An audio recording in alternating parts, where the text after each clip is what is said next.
Greetings, everyone. This is Mar, and once again, this is my opinion. As you can tell from the title up there, it's another episode of First Impressions, and it is of the 2005 horror film directed by Rob Zombie, The Devil's Rejects.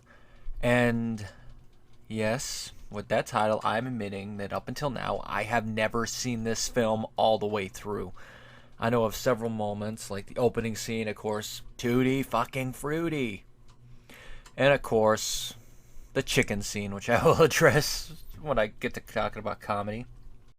To start things off, while I'm not putting it into the same league as the films I'm about to compare it to, compared to House of a Thousand Corpses, which by the time this video is up, you know my full thoughts on from my review, this is one of those sequels that is vastly better than the original. It's to House what Empire Strikes Back is to Star Wars, debatedly what Aliens is to Alien, depending on who you ask. It's a lot better. The few problems I had with House of a Thousand Corpses, mainly its third act feeling weird, and of course not caring about the leads, are fixed here. The lead part is because the three characters that I was the most interested in the original, Captain Spaulding, Baby Firefly, and Otis, who were antagonists, are essentially our leads. They're our protagonists, but they're antagonist-protagonist, if that makes any sense. I wouldn't call them anti-heroes, they're villain antagonists. And our antagonist is the law! We want to see him catch him, but at the same time, we wonder what he's going to do to them. Now, this film starts up right where the previous one left off, where the Firefly family has their house raided by the law. They take in Mother Firefly into custody. Otis and Baby barely escape. And once the raid is over, it's blasted on the news, which is how Captain Spaulding finds out about it, which they finally give us the answer for why Spaulding had Otis in the back of his vehicle. Apparently, Spaulding is the patriarch of the Firefly family, and he was using his little murder museum gas station place to help lure in victims for them. Which explains a lot when you think about it. I mean, the whole act thing, it's like, Captain Spaulding, you're one sadistic SOB. And we see a little bit more of that in here with that official clown business scene, which once again shows that Sid Haig, may he rest in peace, could steal the show when he wants to. This is one of the best little moments in there. He has some of the best lines in this movie. What's the matter, kid? You afraid of clowns? Don't we make you laugh? Aren't we fucking funny? Just the way he says that. His facial expressions, his vocal delivery. Oh, really great. Of course, as you can imagine, there is a lot of killing. Baby and Otis kidnap these people at a motel, which leads to one of the creepiest scenes later on involving a semi-truck.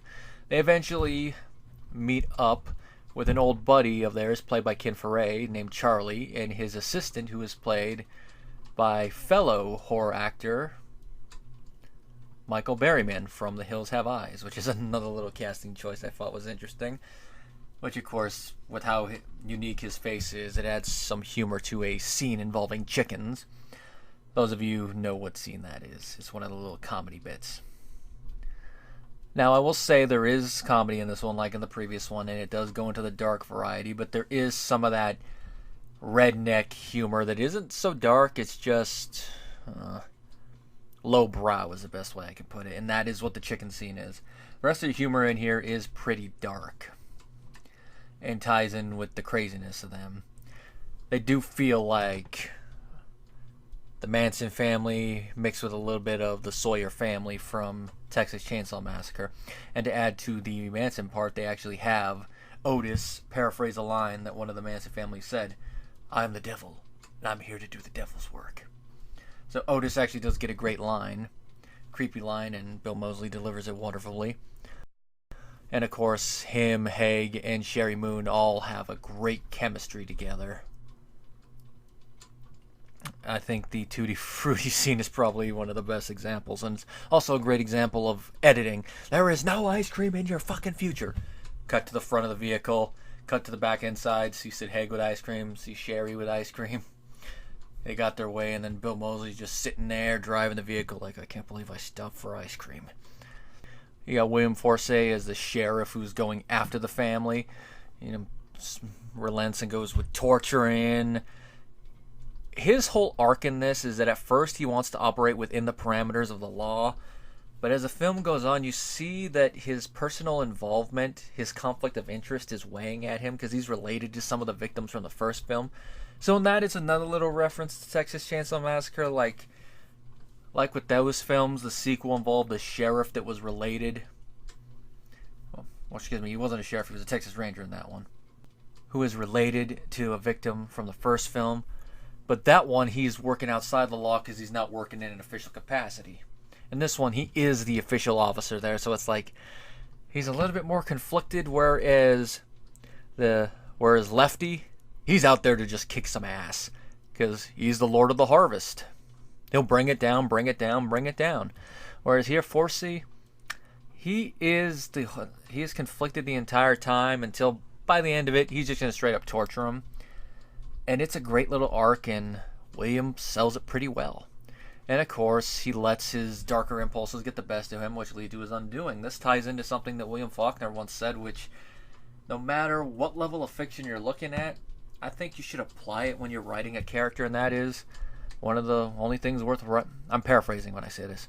One of the only things worth writing about is the human heart in conflict with itself. Now, there are times where that's not going to apply, but there's a lot of times where it can apply. And this is definitely one of them when it comes to William. When it comes to the other three, not so much. But with William, definitely. And of course, the ending with Freebird, nice little way to go. Not going to give me spoilers there for those who haven't seen the film, but it's a nice way. I can definitely agree with James Rolfe, the angry video game nerd, that this is an interesting way to use Freebird.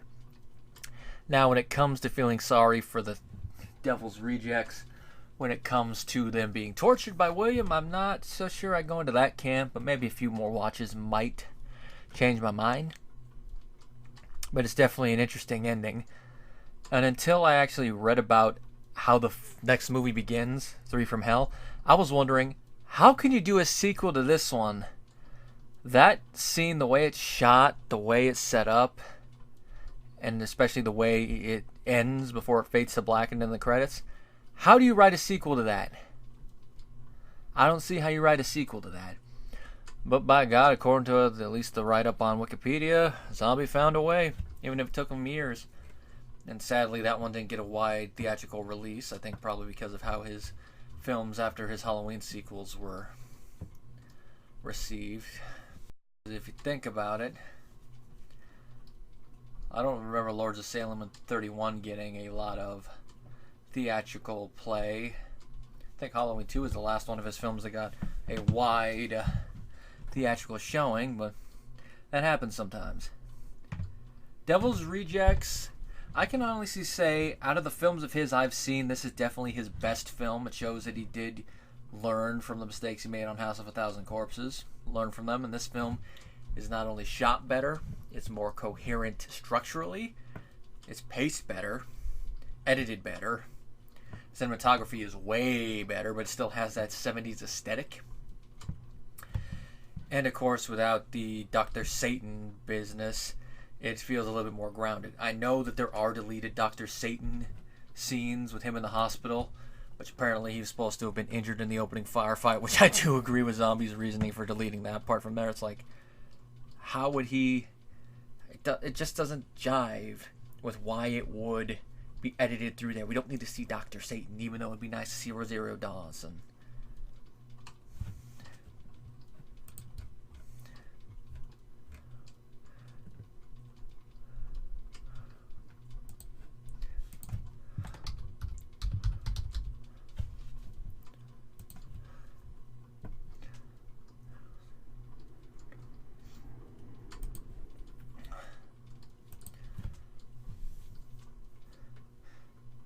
It would have made the tone clash and would have been very, very, very distracting.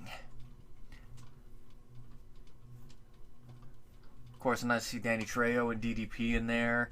PJ Souls has a nice little cameo there. The rest of the minor cast do good. You even got Kane Hodder in there, which was a little interesting. Tyler Mane, so some people he's worked with, some other notable horror people. And of course, Danny Trejo, he's playing the type of character you would expect him to play in a horror movie. It definitely comes with my recommendation. If you're not a fan of the film Zombie did after this and you haven't seen Devil's Rejects, still see it. Now, seeing A House of a Thousand Corpses is a bonus since this film is a continuation from that. But I wouldn't say it's required because you get up to speed pretty quickly. If you've seen House and you just didn't watch Devils, but you know the gist of what happens in A House of a Thousand, definitely watch it.